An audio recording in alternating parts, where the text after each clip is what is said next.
నమస్కారం గురుగారు. నమస్కారం తల్లి. గురుగారు ఇప్పుడు వశీకరణం అని అంటూ ఉంటారు. నిజంగా అది ఉందంటారా? చాలా మంది నాకు ఈ విధంగా చేశారు, మా ఇంట్లో ఈ విధంగా చేశారని ఒక మూఢనమ్మకంతో ఉంటారు. నిజంగా ఇప్పుడు ఉన్నాయంటారండి ఈ జనరేషన్‌లో గూడా? జనరేషన్ ఇప్పుడను అప్పుడని కాదు తల్లి. వశీకరణం వేరు, వాజీకరణం వేరు. వాజీకరణం. వాస్తవికంగా దాని నామధేయం వాజీకరణం, వశీకరణం కాదు. చాలామంది ఏమిటనంటే మనం చిన్నప్పుడు పిల్లలకు వస పోసేవారు, మాటలు నేర్పించేవారు. ఆ వస అనేటువంటి పదంలో పుట్టుకొచ్చినటువంటిదే ఈ వాజం. దీని నుంచి మీరు గమనించండి, పూర్వకాలంలో రాజులు ఇవన్నీ మనం సినిమాల్లో చూస్తుంటాం. ఏదైనా ఒక మంత్రాలు ఎలా చదవగానే వాళ్ళు మనకు వశం అయిపోయి వాళ్ళు మనకి వెతుక్కుంటూ మన దగ్గరికి వచ్చేసినట్టు. నిజ జీవితంలో అంతకంటే గొప్ప వశీకరణం మన దగ్గర ఉంది. నిజం. ఎందుకంటే ఒక తల్లి ఒక బిడ్డను వశం పోసినప్పుడు ఖచ్చితంగా ఆ బిడ్డ తల్లికి వశం అవుతాడా, వశం అవడా? మరి తల్లికి బిడ్డకు ఉన్నటువంటి అంత అనుబంధంలో ఎవరు వశీకరణం చేయలేదు కదా. ఎందుకు ఒకళ్ళంటే ఒకళ్ళకి అంత ప్రేమ? ఒక కుటుంబంలో ఒక బిడ్డలకు తల్లిదండ్రులకు ఎందుకు అంత అమితమైనటువంటి ప్రేమ? ఇప్పుడు భార్య భర్తలు ఇద్దరి మధ్యలో ఎందుకు అంత అనుబంధం?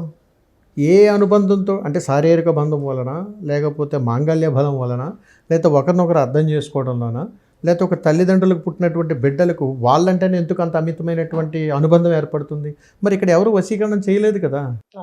మరి అప్పటికి ఇప్పటికి ఏంటి తేడా? మనకి ఎందుకు అట్లా జరుగుతుంది? మనం ఎందుకు ఆ వశీకరణం అని అనగానే అట్రాక్ట్ అయిపోయి ఎవరైనా ప్రేమించిన వాళ్ళు మా దగ్గర కూడా వస్తుంటారు తల్లి చాలా సమస్యలతో. నేను ఎవరైనా ప్రేమించానంటే నాకు వాళ్ళని వశీకరణం చేస్తారా గురుగారు అని అడుగుతారు. వాస్తవంగా ఇక్కడ ఒక ధర్మసూత్రం తెలుసుకోవాలి. ప్రేమను మించినటువంటి వశీకరణ ఇంకొకటి లేదు. అందుకని వాజంలోంచి వశీకరణలో ఒకటి చెప్తుంటాం. ఒక అమితమైనటువంటి ఆనందకరమైనటువంటి ఒక ప్రకృతితో కూడుకున్నటువంటి ప్రదేశానికి మీరు వెళ్ళారని అనుకుందాం. మీ మనసు అక్కడ కనెక్ట్ అవుతుందా, కనెక్ట్ అవుదా? మీకు నచ్చినటువంటి ఆహ్లాదకరమైనటువంటి వస్త్రాలు మీరు ధరించారని అనుకోండి, మీ నడక మారిపోతుంది, భాష మారిపోతుంది, అన్నీ మారిపోతాయి. అలాగే ఒక మనసుకు నచ్చినటువంటి వ్యక్తితో మనం మాట్లాడుతున్నాం అనుకోండి, మనమే కోల్పోతూ ఉంటాం, అంటే మన స్థితిని కోల్పోతూ ఉంటాం. అలాగే కొన్ని అనుభూతులు మనిషిని ఎలాగైతే మారుస్తాయో, ప్రేమను మించినటువంటి అనుభూతి, వాజం, వశీకరణ ఇంకొకటి లేదు.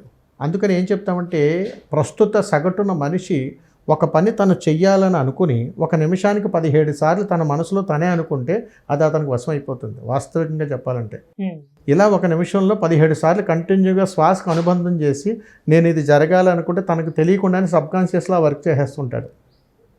అంత గొప్పగా వశీకరణాలు ఉంటాయి. అంతేగాని మాయలతోటి మంత్రాలతోటి వశీకరణాలు అనేటువంటివి ఉండవు, లేవు. అందుకని తల్లి ఈ వశీకరణంలో తల్లిదండ్రులు బిడ్డలకు చూపించేటువంటి అమితమైనటువంటి ప్రేమ, అనుభూతి, నిస్వార్థమైనటువంటి ప్రేమతో చూపిస్తారు కాబట్టి వాళ్ళకు వశం అవుతారు. పక్క వాళ్ళకి ఏదైనా బాధ కలిగితే మనం వాళ్ళకి వశం కనెక్ట్ అవ్వలేము. దీన్ని కనెక్టివిటీ అంటారు. అందుకని ఎదుటి వాళ్ళు మన మాట వినాలంటే మనం ఏం చేయాలి? మొట్టమొదటిగా ప్రేమించగలగాలి. నిజంగా నీకు అంత ప్రేమే ఉంటే వశీకరణంతో పని ఏముంటుంది? ప్రేమను మించిన వశీకరణ ఇంకొకటి లేదు కదా. అందుకని అంత గొప్పగా వశీకరణ. అలాగే ఒక ఇంటి ముందు, ఉదాహరణకు ఒక ఇంటి ముందు కూడా తులసి మొక్కలు ఉంటాయి. ఒక తులసి మొక్క పెట్టుకుని ఉన్నప్పుడు అది కూడా మనల్ని అట్లాగే అట్రాక్ట్ చేస్తుంటుంది. ఆ ఇంట్లోకి మృత్యువు రాకుండా ఆపగలిగేటువంటి శక్తి తులసి మొక్కకు ఉంటుంది. అంతటి అతీతమైనటువంటి శక్తికి దానికి మనకి ఎలా కనెక్ట్ అవుతున్నాము అని అంటే, ప్రకృతికి ఒక మనిషిని మార్చగలిగేటువంటి అతీతమైనటువంటి శక్తి ఉంది. అందుకని తల్లి వాజీకరణ అనేటువంటిది ఉన్నాయి. కానీ మనిషిని దుర్మార్గపూరితంగా ఉపయోగించేటువంటి విధంగా వశీకరణాలు లేవు. అందుకని ప్రేమతోటి దేన్నైనా జయించండి అని చెప్పడం కోసం ఆ శ్రీ మహావిష్ణువు మన ఇంటి ముందు ఉండేటువంటి తులసి మొక్క రూపంలో చాలా విషయాలు తెలియజేస్తాడు. కుటుంబంలో సఖ్యతతో కూడుకున్నటువంటి విధంగా ఉండాలని చెప్పి ఇంటి ముందు తులసి మొక్క పెట్టండి, అపమృత్యువు మొక్కగా ఇంట్లోకి ఏ మృత్యువు రాదు, మీరందరూ కలిసి కట్టుగా ఉంటారని చెబుతారు. అందుకని ఎక్కడా కూడా ఈ వశీకరణం అనేటువంటి విధంలో మోసపోతూ ఉంటారు. అందుకని తల్లి నేను ఒక్కటే చెబుతుంటా, మీ మనసులో నిబద్ధతతో కూడుకున్నటువంటి ప్రేమ కానీ మీలో ఉంటే మీరు ఏ వశీకరణ మీకు అవసరం లేదు. మీ ప్రేమ నిజమైనదే అయితే ఎవరైనా మీకు దాసోహం అవ్వాల్సిందే. అందుకని సృష్టిలో అమ్మను మించిన ప్రేమ ఇంకొకటి లేదు. కాబట్టి ప్రేమ విలువ తెలియాలంటే అమ్మతో కాసేపు పక్కన కూర్చొని మాట్లాడండి చాలు. చాలా చక్కగా తెలియజేస్తారండి. ధన్యవాదాలు. శుభం తల్లి.